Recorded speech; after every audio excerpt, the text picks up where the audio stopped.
Sábio é aquele que suporta com perseverança a aprovação, porque depois de ter sido aprovado, receberá como da vida, receberá a coroa da vida, a qual o Senhor prometeu aos que o amam.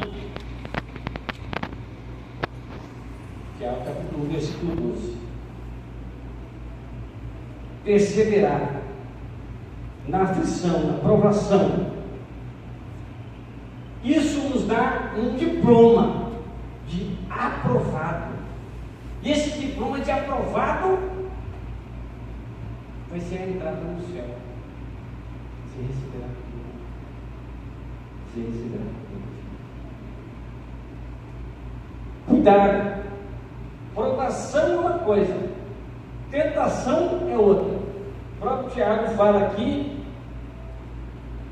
no versículo 16 em diante: não se engane, meus irmãos, toda dádiva, todo por perfeito.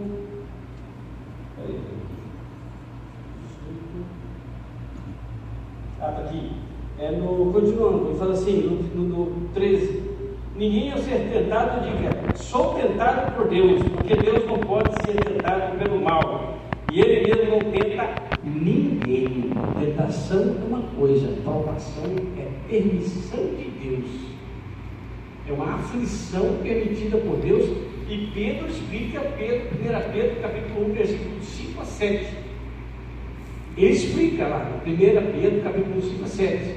Ele fala, exultais, como aqui ele está falando, bem-aventurado, feliz aquele que é provado.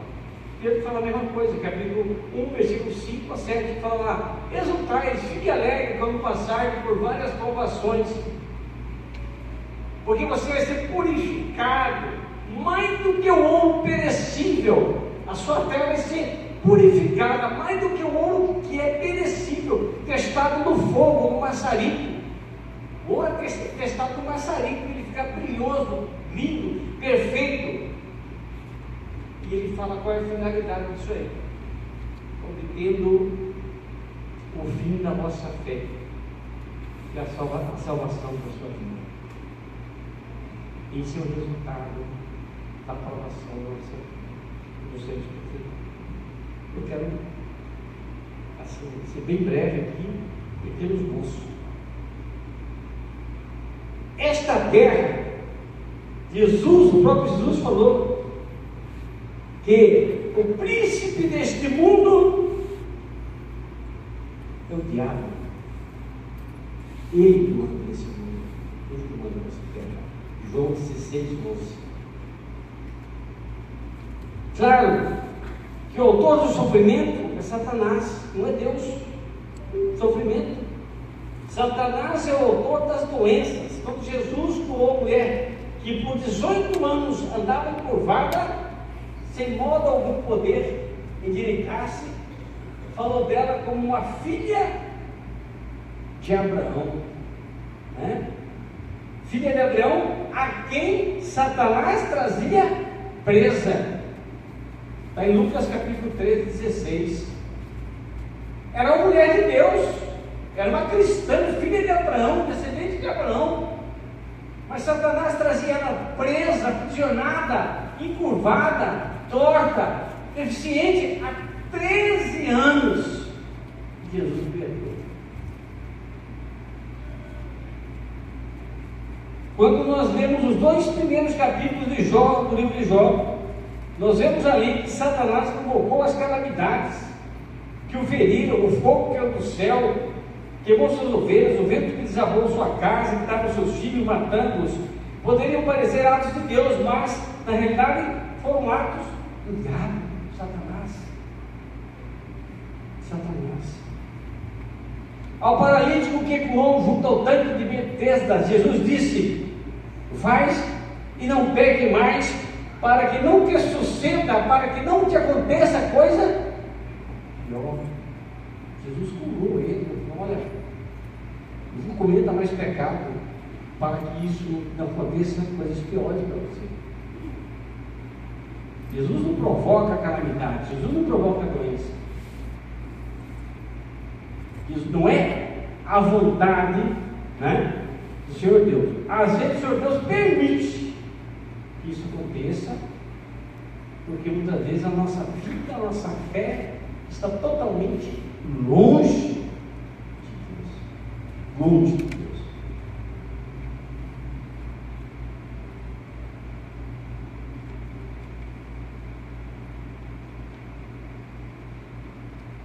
É fácil até entender, né? Porque a gente olha no mundo aí fora, vê muitos aparentemente ímpios sofrendo, né?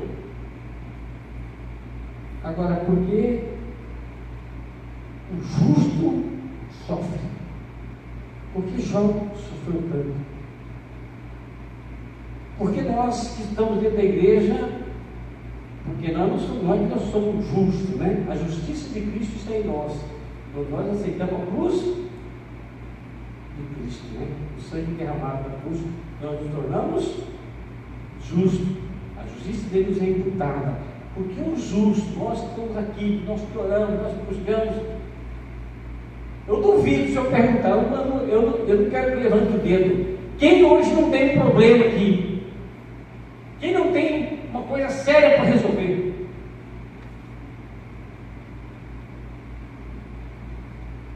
Gente, você levanta a mão, eu sei que todo mundo tem. Eu não sei qual é a natureza, mas tem. Porque esse mundo não é nosso. São peregrinos. É o hino que fala sobre isso, né? Por mais estranho que pareça, o sofrimento e as aflições, elas fazem parte do plano de Deus para seus filhos. E na sua infinita sabedoria, Ele permite a aflição a fim de nos aprimorar, a fim de moldar o nosso caráter, a semelhança do caráter de Cristo, e nos preparar para o reino celestial. Nós somos duros, nossa carne é dura, parece carne de anta. Jesus não falou para o povo lá quando saiu do Egito, povo de dura serviço, né? Para Moisés foi isso. Povo de dura serviço, é longo, aguenta a chicotada e não arreda, não se arrepende, continua murmurando, continua reclamando, está sofrendo, está comendo. Povo de dura serviço. Deus falou para Moisés, no deserto, esse aí estava lá no Egito, né? O próprio Senhor Jesus Cristo não foi exceção. Com efeito, ele é chamado o príncipe dos sofredores. Profetizou Isaías, o Deus Pai não poupou nem o seu filho. Príncipe dos sofredores. Isaías 53, versos 3 e 4.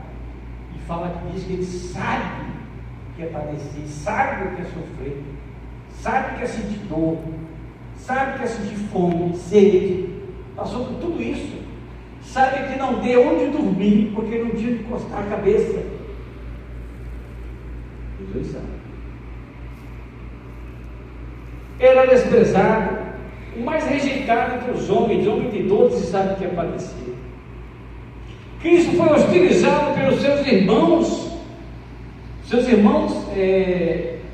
gerados posteriormente, ou os irmãos que José já tinha, e José acho que já havia se casado, e também, creio eu não me lembro muito bem, se vocês me corrijam, e depois de Jesus eu acho que eles tiveram filhos, mas José sempre tinha filhos, ele casar com Maria, acho que era viúvo, não sei. E ele foi hostilizado pelos seus próprios irmãos, mas mais velhos, que são mais velhos, então é anterior a ele. Foi perseguido pelos líderes religiosos durante o seu ministério, foi maltratado no seu julgamento como nunca outro homem foi. E por fim derramou o seu sangue, toda a sua vida na morte para nos prover a salvação. Assim como Cristo passou por provações, também seus seguidores devem passar pelo fogo da tribulação. Em João 16:33, Jesus disse: no mundo tereis aflições. Ele não falou que você que no mundo você ia andar de braçada, você ia ir para a igreja, você ia só tomar sorvete, passear, não ter problema de luz, energia, financeiro, de saúde, conflito no trânsito, perder a paciência, deixar de ser temperante. Ele não falou isso, não. Muito tereis aflições. Você fala, tem bom ânimo. Como é que você vai buscar bom ânimo? Meu amigo, joelho no chão, chora mesmo. Joelho no chão, chora. Essa semana eu chorei. Senhor, eu não estou entendendo. Eu estou compreendendo, estou tentando fazer tudo o possível, né? Aos olhos humanos, porque acho que falta muita coisa para arrumar, para Deus ali, para poder. Tem certeza disso. Hebreus 12:6 fala lá, no sino do Senhor Jesus, através de Paulo: Filho meu, não menospreze a correção que vem do Senhor, nem desmaies quando por ele fosse repreendido, porque o Senhor corrige a quem ama e açoita a todo filho a quem serve. Ele nos corrige porque nos ama. E se açoite pode não ser pode, pode ser a fome, pode ser necessidade física, material, pode ser sua saúde, está afetada com a palavra, pode ser a sua família que está regaço, desculpa a questão, tá? Tudo arrebentado, seu casamento, condição de Deus pode vir para você se voltar para Ele. O apóstolo Paulo foi outro exemplo de homem que muito sofreu. Na verdade, logo chamado para ser apóstolo gentil, Jesus disse: eu lhe mostrarei o quanto me importa sofrer por amor ao meu nome. Atos 9:16. Ananias questionou: Senhor, mas este homem aqui perseguia o cristão, perseguia os cristãos. Isso acontecendo em outras igrejas por aí. Esse é um passo de bênção. Nós somos somos novas igrejas, né? Está precisando dar uma. Eu, particularmente, família, e tenho levado muito chicotado, tenho levado minha vida para uma direção da vontade de abandonar tudo. Gente, eu só tenho encontrado gente na minha frente, então assim, não é possível. Dá para pegar 2, 3 caras, todo mundo ajudando. Está sofrendo muito mais grave do que o meu. Então, a senhora com câncer, perde de casa, uma idade mais ou menos avançada, a minha adora, gosta de chocolate, você falou que sempre estudo bíblico, o irmão falou que vai dar. Junto com quantidade de jovens espirituais. Ela já falou que aceita, é católica, gosta muito de Deus, tem que aproveitar essa graça que Deus te dá, né? Deus acha a graça e gosta de dar uma oportunidade para a gente pregando o evangelho, vamos lá. Quais benefícios? Vou citar apenas poucos benefícios aqui que nos trazem o sofrimento, que vem com o sofrimento. Primeiro, aí o cara está na soberba ali, soberba, Mas eu estou aqui para ajudar. aí vem a pressão, né? E a provação do sofrimento, ele nos conserva humildes. Daí eu falo, uma equipe boa. Ele vê que ele não resolve nada, ele vai depender de. Eu não sou de centralizar. Eu delego poderes. Uma coordenação, ajuda e tal. A pessoa vai lá, o outro faz isso, outro faz aquilo. Orações Faz de alguma joelho. coisa. Às vezes eu passo minutos, talvez hora, orando. Quando estou acordado de madrugada, eu fico tão assustado, porque de repente. Santo, qualquer pastor que vier para cá, ele vai fazer essa igreja ferver. Não é porque aqui tem gente espiritual que quer fazer a igreja ferver. Aumentar de membros, ainda vai botar essa igreja, você vai ver. e qualidade também. Eu tenho certeza, com esse pastor ou com outro que virá, a gente vai fazer essa igreja de novo, como era antigamente. Outra coisa que nós precisamos é fazer o conjunto abrir também, fazer o coral, né? Outra coisa que ajuda a igreja precisa ter coral. Você precisa ter coral, precisa ter música forte. Deus vai te ouvir da mesma forma. Em conjunto, entendeu? Humildade e dependência de Deus. O sofrimento vai dizer isso. Tanto que Paulo disse: para que eu não me ensoberbecesse do que ele viu, certo no céu, com a grandeza das revelações, foi-me posto um espinho na carne, mensageiro, olha só, era um mensageiro de Satanás. Deus permitiu para me esbofetear, maltratar ele, na sua carne mesmo, talvez com dor, talvez eu não sei exatamente se é só espiritual, mas se ele sentia dor, alguma coisa que incomodava, a fim de que não me exalte. 2 Coríntios 12, 7. Gálatas fala que esse fato, lá em Gálatas fala que esse fato foi uma enfermidade. Agora não sei qual, não sei se a Leonete fala, mas já viu alguns idosos aí pesquisando, e depois que ele teve um encontro com Jesus, ele viu o clarão do céu, ele ficou com uma deficiência visual. E o interessante é que todos os livros de Paulo ele não consegue escrever, ele não escreveu.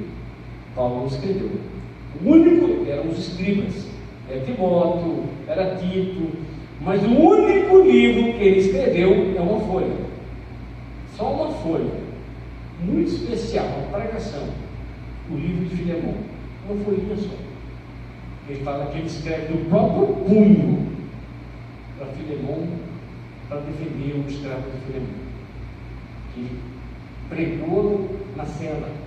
Lá dentro, para eles os dois, ele pregou, o cara aceitou e voltou para Filemão como irmão, não mais como escravo.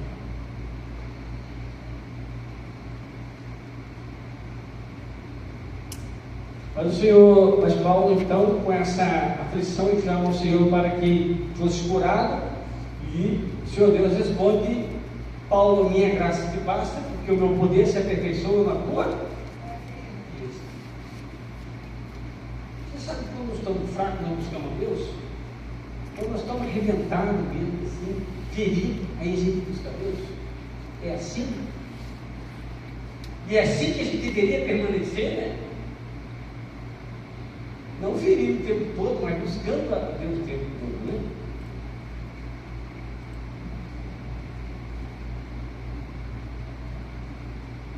Segundo, as provações que nos sobrevêm fortalecem a nossa fé. Em 1 Pedro, que eu acabei de falar para vocês, de 1 a 7, Deus nos fala: para que o valor da nossa fé, uma vez confirmada, muito mais do que precioso, mais do que o ouro precioso, que é perecível, mesmo apurado por fogo, redunde em louvor, glória e honra na revelação de Jesus Cristo. Esse é o objetivo da nossa salvação. É mastigar o homem, botar você no moedor de cana e estraçalhando você até você amolecer nosso coração de pedra. O sofrimento nos aproxima de Deus, firma-nos em Cristo, leva-nos a entender melhor os caminhos do Senhor e apreciar o seu caráter, a amá-lo mais. Após a noite de aflição, Jó disse a Deus, foi tudo que ele passou, eu te conhecia só de ouvir, mas agora os meus olhos te... Por toda a aflição que ele passou, ele perdeu a sua fé, e por toda a aflição, ele poderia continuar com a fé que ele tinha, né? Mas agora ele via os olhos espirituais, ele via, talvez até o próprio Jesus, agora meus olhos viam. Deus permite as aflições, permite que seus filhos sofram, mas permite para o nosso bem e estar conosco nas tribulações. Isaías 43, 2 diz o seguinte: quando passares pelas águas, eu serei contigo. Quando passares pelos rios, eles não te submergirão. Quando passares pelo fogo, não te queimarás, nem a chama arderá em ti. Porque eu sou o Senhor teu Deus. Amém. Que fogo da aflição você tem passado, meu amigo, meu irmão? Como está a sua vida espiritual, sua vida humana, sua vida de relacionamento? Você tem observado? Você tem contado os seus dias? Eu falo sobre contar os seus dias. Eu falei com a minha irmã, uma dos 8 irmãos. Deus preservou até aqui 8 irmãos. O caçula aqui já está com 55. O mais velho está com 71. Ninguém morreu, todo mundo vivo. E falei um dia para minha irmã, e falei: você tem contado os seus dias para ter coração sábio? Se nós contarmos nossos dias, eu acho que nós vamos ficando um pouco tristes. Nosso coração vai ser convergendo para Deus, porque nós sabemos que estamos caminhando para a morte. Se o Senhor Jesus voltar antes, qual é a resposta que Ele pode me dar? Estamos indo para onde? Cada dia que passa. Daqui 150 anos, 120 anos talvez. Minha geração, se eu chegar a 80, estou feliz. Papai chegou a 89. O irmão Vicente tem 94. O irmão Vicente é o pai da irmã Alvina, que conheceu meu pai, foram muitos amigos lá na Convida das Palmeiras, na chácara. E foi o irmão Vicente que ensinou meu pai a estudar a Bíblia. Papai é professor de português, sabe até grego, latim, aqueles antigão. E aprendeu a orar o pai da irmã. Não, isso não é assim que é Bíblia, não. Meu pai não sabe que conhecer português, conhecia tudo. Mas deixa eu olhar a Bíblia, eu só tenho que orar. Vou ter que orar. Meus irmãos, talvez você esteja passando pelo fogo da aflição, da tribulação.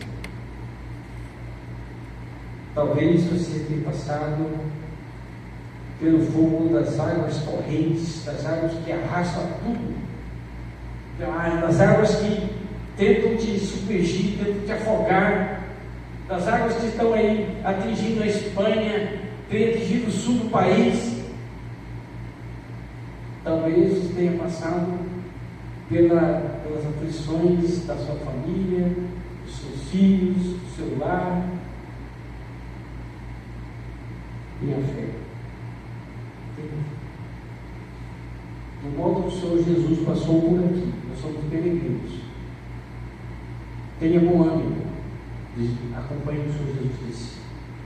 Eu disse.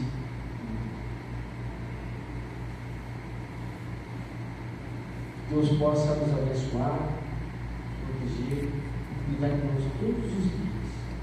E nós possamos aqui orar pelos outros. Eu, às vezes, eu não sei nome de todo mundo, sou sincero, não sei nome de todo mundo. Quando eu faço oração, até o João aprendeu a orar pela igreja. Estou impressionado com meu filho, 4 anos, 5 anos em janeiro. Ele, todo dia, a gente põe ele para orar primeiro. Papai de chorar, não quer pedra. E ora pelos irmãos da igreja, pelas crianças, ela cita o nome das crianças da igreja. Impressionante. Tudo que aconteceu com ele, vai lembrando que ele não quer mais fazer isso, que Jesus vai salvar ele. Onde que foi isso, né, irmão? Fez a oração para que Jesus salvasse ele. Impressionante. É coisa assim que Deus dirigindo essa criança. Vamos orar?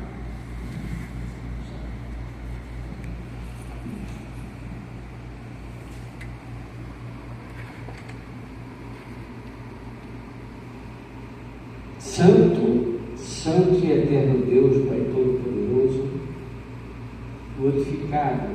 santificado seja o teu nome, Senhor. Amém. Sabendo que somos apenas peregrinos, Senhor, passageiros por este mundo.